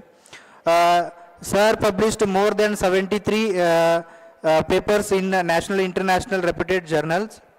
Currently, sir is working as a senior professor, Department of Mathematics, Rani Channamma University, Belagavi. With this brief introduction, I would like to welcome you, sir. Thank you.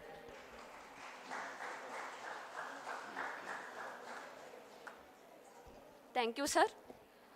Now, I request Swati Joshi ma'am to introduce Professor Mallikarjun B. Patil, sir. Please, ma'am.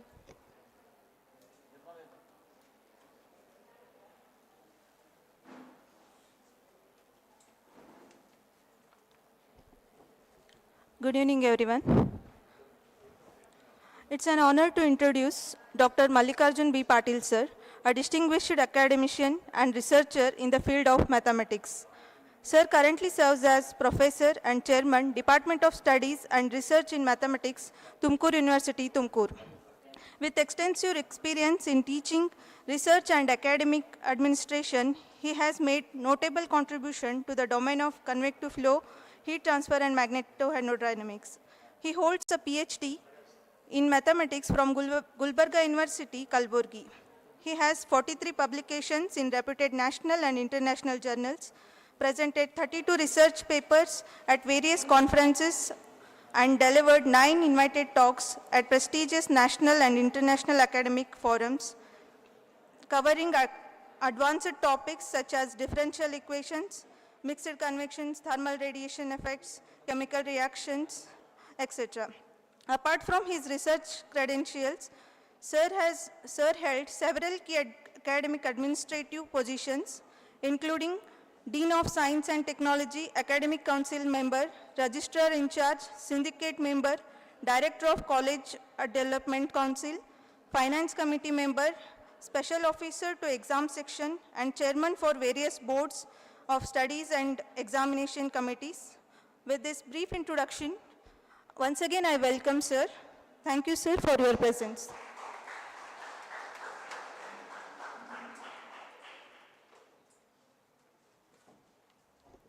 Thank you, ma'am. Now, I call Soundarya EL to introduce Professor R.F. Bajantri, sir.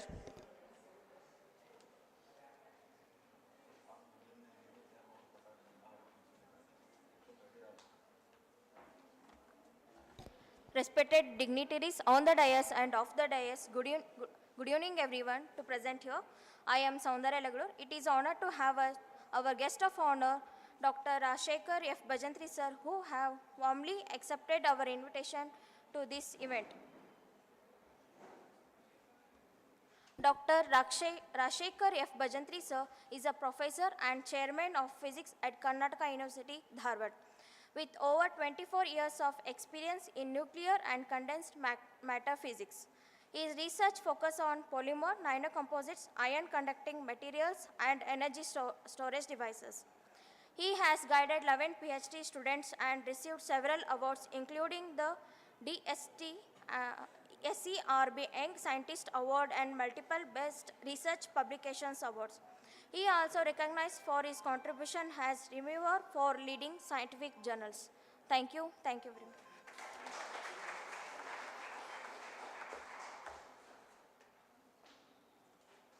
Thank you, Soundarya. Now I call Rakshita Kulkarni to introduce Professor M. David, sir. Good evening, everyone. Myself, Rakshita Kulkarni. It's my honor to introduce our guest, Professor M. David, sir. Sir started his career as the Assistant Director of Fisheries in the year 1993 and later joined as the Assistant Professor of Zoology in the year 1998 at Karnataka University, Dharwad, and promoted to Associate Professor, Professor, and Senior Professor.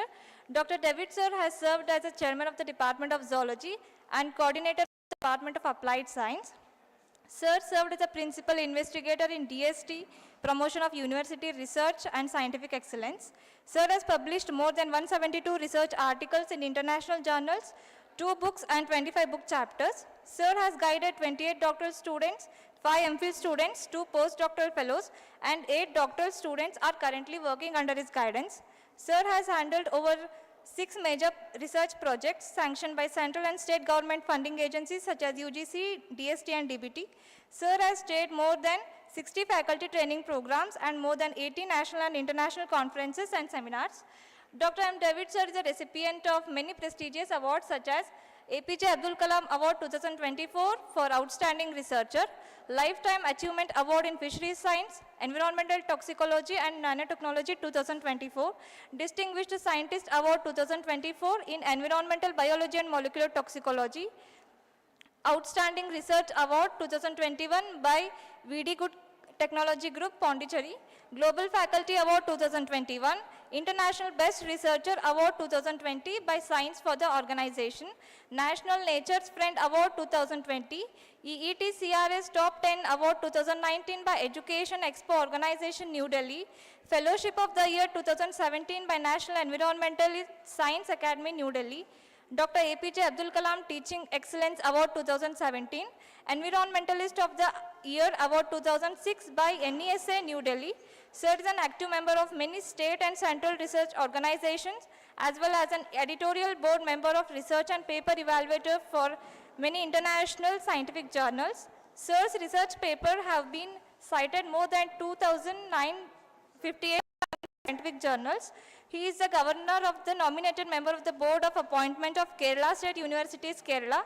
Sir is a member of Board of Studies, Board of Examiners, Board of Appointment of Examiners, and Board of Appointment for many state universities in Karnataka and central and state universities across India. With this introduction, I heartily welcome Professor M. David, sir, to this program. Thank you so much.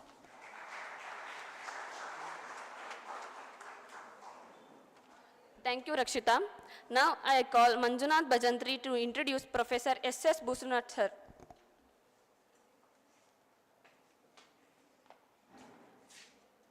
Good evening, everyone. Dr. S.S. Busnurmat, born on 23rd December 1947, is a retired professor from the Department of Mathematics at Karnataka University, Dharwad. He holds an MSc and PhD from Karnataka University, Dharwad. Throughout his illustrious academic career, Dr. Busnurmat has been honored with several prestigious awards, including the V. Ramaswamy Iyer Memorial Award by Indian Mathematical Society in December 2006. He was also recognized as the best teacher by his students and has a gold medal instituted in his name at Karnataka University for excellence in complex analysis. His scholarly contributions have earned him reviewer roles for maths, and he was elected a fellow of Forum D Analysts, Madras. Additionally, the American Board of Institute included him in 7th edition of 500 Leaders of Influence for his biographical significance. Dr. Busnurmat has served as a honorary professor at Rani Chennamma University, Belagavi from 2011 to 2013, and as a visiting professor at Central University, Rajasthan, and Central University, Gulbarga from 2011. Among his invited talks, he delivered the Ramaswamy Iyer Award lecture at Indian Mathematical Society. Thank you.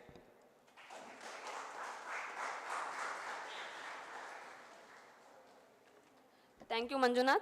Now I call Sejal Gaonkar to introduce Mahesh Y. Hullan, our syndicate member.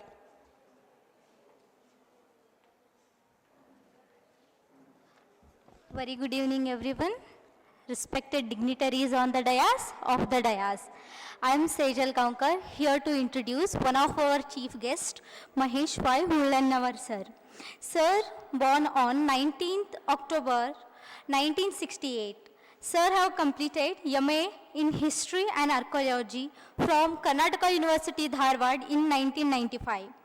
Sir is State Convener, KPCC, Bangalore. Now, Sir is President of Dr. Babu Jagjeevan Ram Studies, Dharwad. Sir is General Secretary of Congress Committee, Hubballi, Dharwad, Mahanagara. Now, presently, Sir is Syndicate Member of Karnataka University, Dharwad.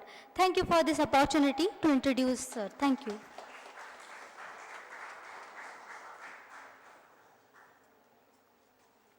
Thank you, Sejal. Now I call Dr. Prashant Sutkar for the opinion speech. Please, sir.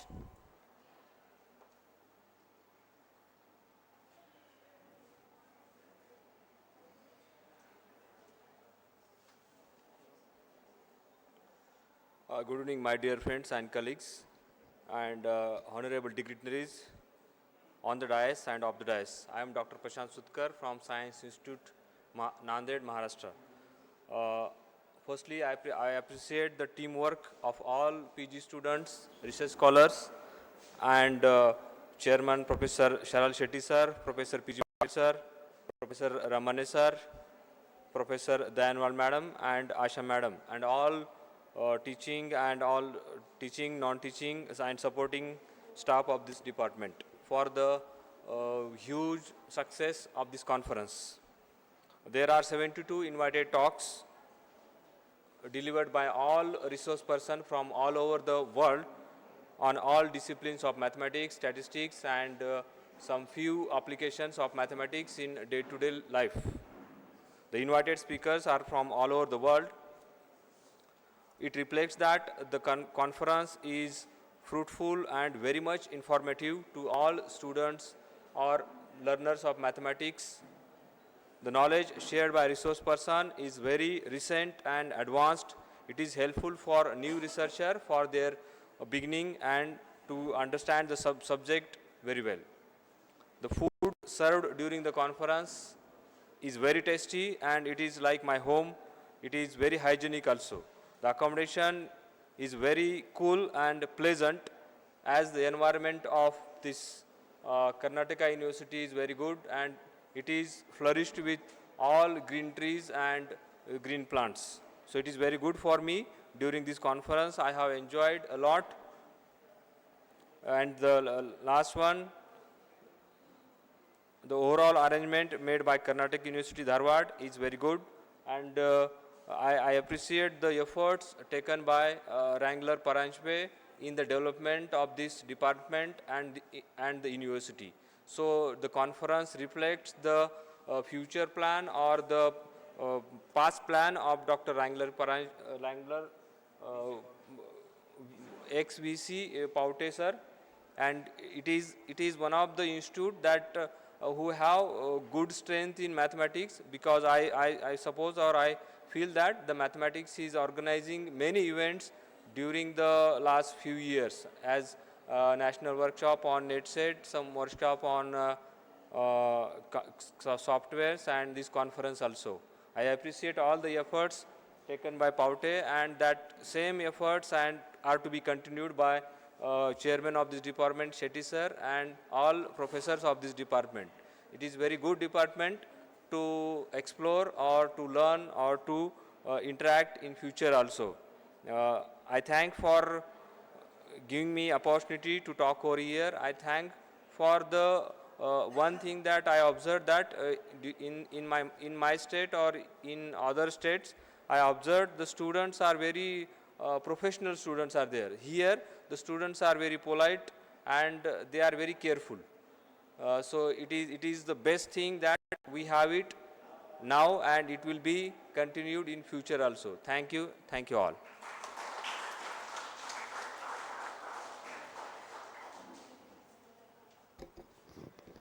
Thank you, sir. Now we come to one of the most significant moments of today's event, where we honor and express our heartfelt gratitude to our esteemed chief guest for gracing us with their presence. I request all the dignitaries to felicitate Shri Channabasavangouda S. Patil sir, Scientist E and Director, Aerodrome Meteorological Center, Bangalore.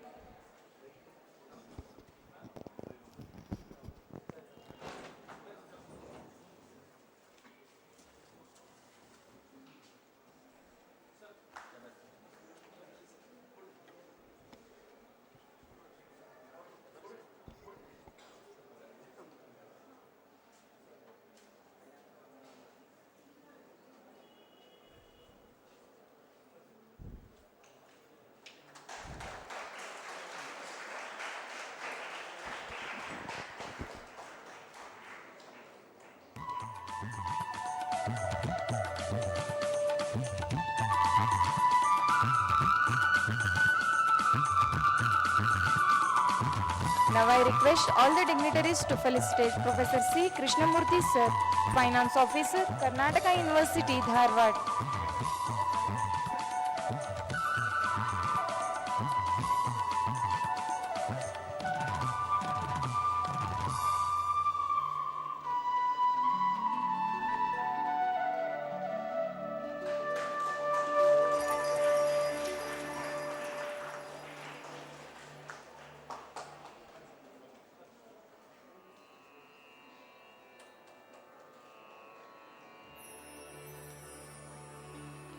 Now I request all the dignitaries to felicitate Professor B. Chelvaraju Sir, Senior Professor, Department of Mathematics, Bangalore University, Bangalore.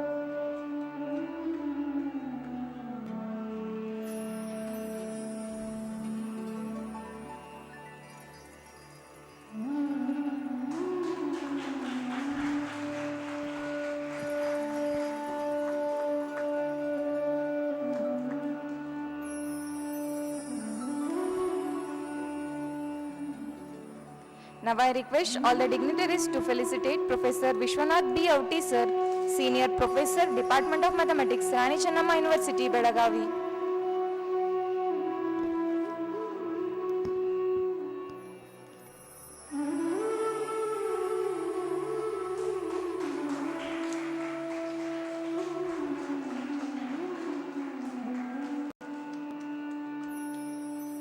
Now I request all the dignitaries to felicitate Professor Mallikarjun B. Patil Sir, Senior Professor, Department of Studies and Research in Mathematics, Tumkur University, Tumkur.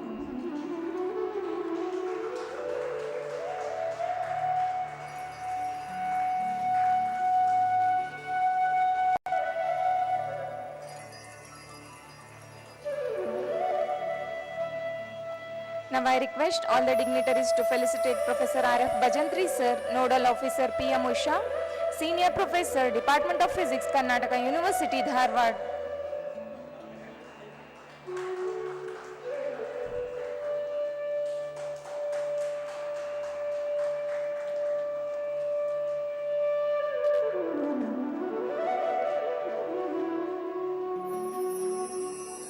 Now I request all the dignitaries to felicitate Professor M. David Sir, Director of PMEB, Senior Professor, Department of Geology, Karnataka University, Dharwad.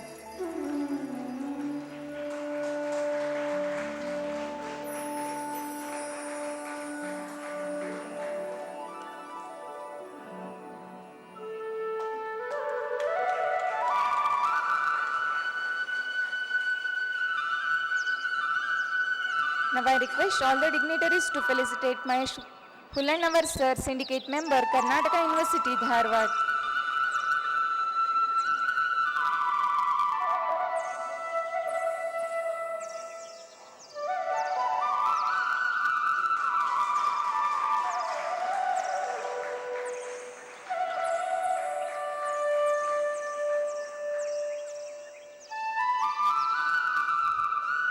Thanks to all the dignitaries.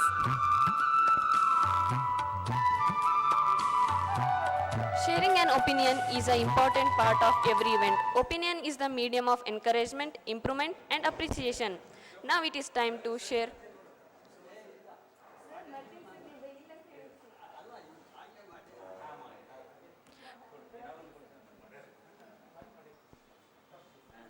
Now it is a time to share the opinions of the participants. So I request Dr. Basuraj Hugar sir to share his opinion.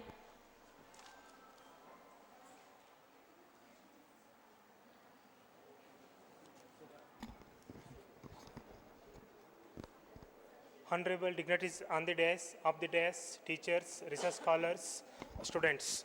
A warm good evening to one and all.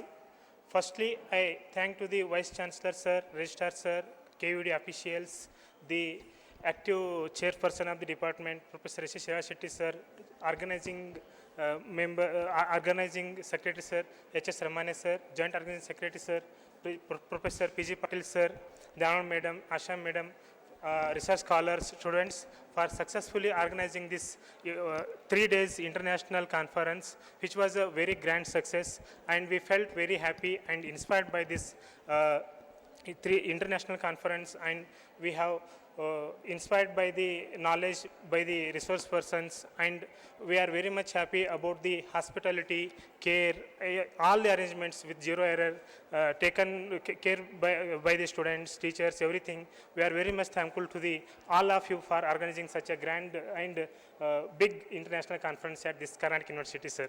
We thank on behalf of the research scholars, students, faculty from the other universities, and all of you. A big thank to all the students, teachers who have worked day and night for the grand success of this international conference. I thank one and all for the grand success of this 3 days international conference, and I thank for the organizing committee for giving me a chance to share my short opinion on this occasion. Thank you, sir. Thank you, one and all.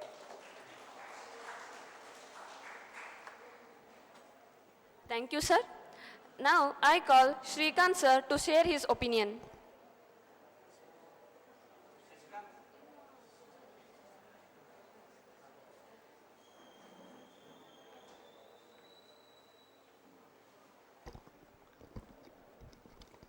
Good evening. I am Shrikant, research scholar from Tumkur University. Last year August ಅಲ್ಲಿ 2 days international conference ಇಲ್ಲೇ conduct ಮಾಡಿದ್ರಿ. ಅವಾಗಲೂ attend ಆಗಿದ್ದೆ ನಾನು. ಇನ್ನೂ ಒಂದು ವರ್ಷ ಕಳೆದಿಲ್ಲ, ಆಗಲೇ ಇನ್ನೂ ಮತ್ತೆ 3 days international conference. So again ಮತ್ತೆ ಬಂದೇನಿ. ಮತ್ತೆ again special thanks to the organisers. Back to back international conference organise ಮಾಡ್ತಿದ್ದೀರಾ.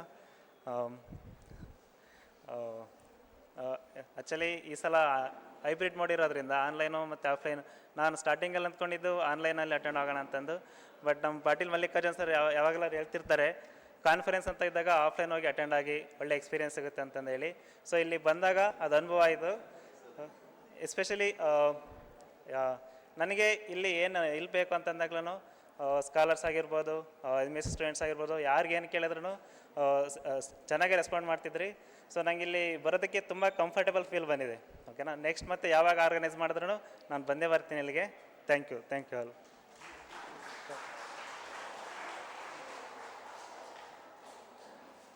Thank you, sir.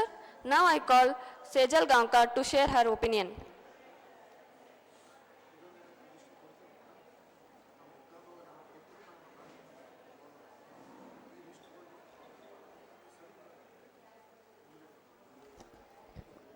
Respected dignitaries on the dais, honorable chief guest, teachers, participants, research scholars, dear seniors and my dear classmates.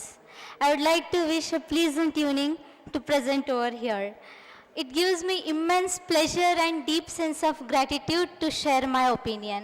I am Sejal Gaonkar, student of KUD, here to share my opinion. Attending an international conference for the first ever time in life, I realized that learning is not about fact, it's about awareness. And every step adds to the beauty of the path. Gratitude is the closest thing to beauty manifested in an emotion.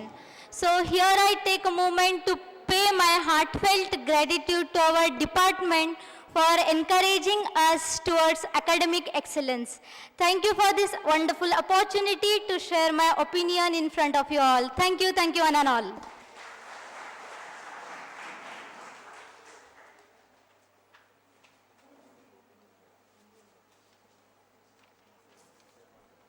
Thank you, Sejal. Every great event has a central figure who elevates it with their knowledge, experience, and presence. It is a privilege of hearing from such an eminent personalities. So, I request Shri Chanbasangouda S. Patil sir, Senior E and Director, Aerodrome Meteorological Center, Kempegowda International Airport, Bengaluru, to address the gathering.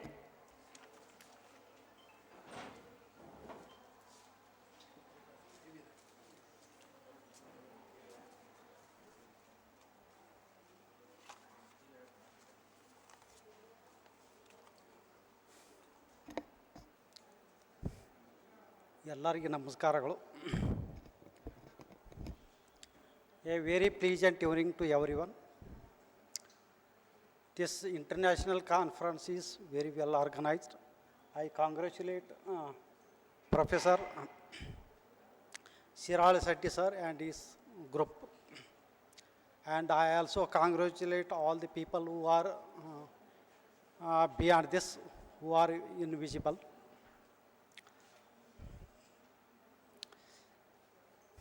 Next,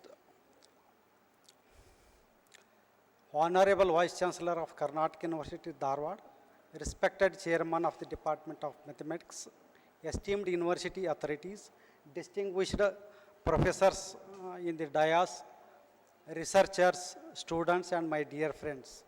I am very thankful for inviting me to deliver a lecture in this conference at Karnataka University, Dharwad, a renowned hub of knowledge that had shaped countless minds, including my own. I like to brief about the weather systems and forecasting in 10 to 15 minutes. Weather systems and forecasting connect to many fields of science. It not only connects to physics and mathematics, even it connects to electronics, computer science, environmental science, chemistry, and even biological sciences also.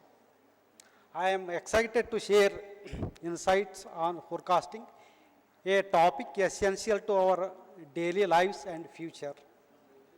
This international conference highlights the significance of mathematical analysis, which drives breakthroughs in science and technology worldwide. You see, imagine this. You wake up in the morning, you are checking in the phone and see a cyclone, you are tapping your smartphone, you will tap the website or weather apps, you will see the weather warning or a cyclone warning. You will see that the storm has not even formed yet, but science already knows its path, where it is going, what is its track. You see, a farmer checks the rainfall prediction before sowing seeds. Those numbers decide whether his family would prosper or struggles. You see, a pilot revives wind patterns or weather forecast before takeoff. You see, those weather informations or weather forecasts ensure hundreds of lives reach their destination safely. This is not magic, this is not guesswork, this is the victory of mathematics, physics, electronics, computer science, communication, and satellite meteorology, which they are working in harmony in each other. Weather forecasting has undergone a revolution. We have moved from reading nature science to harnessing the power of supercomputers.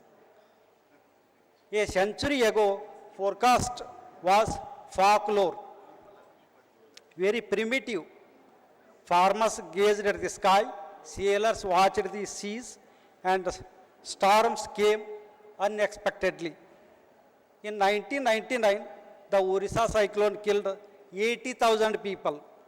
Today, a tropical storm of equivalent strength may kill nearly no one. Nowadays, nobody is killed due to tropical cyclone due to advance warning. Why? Because meteorology gives us the ability to predict the weather in future. Let us look at how weather forecasting actually works. It is actually a science fiction, but it is true. First of all is data collection. We are collecting data through satellites, radars,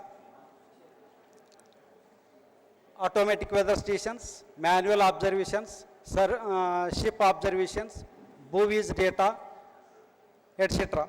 And these data are used in advanced physical equations.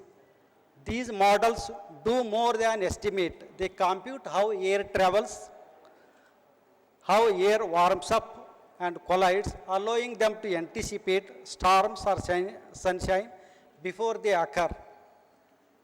The Navier-Stokes equation and thermodynamic equations are at the heart of this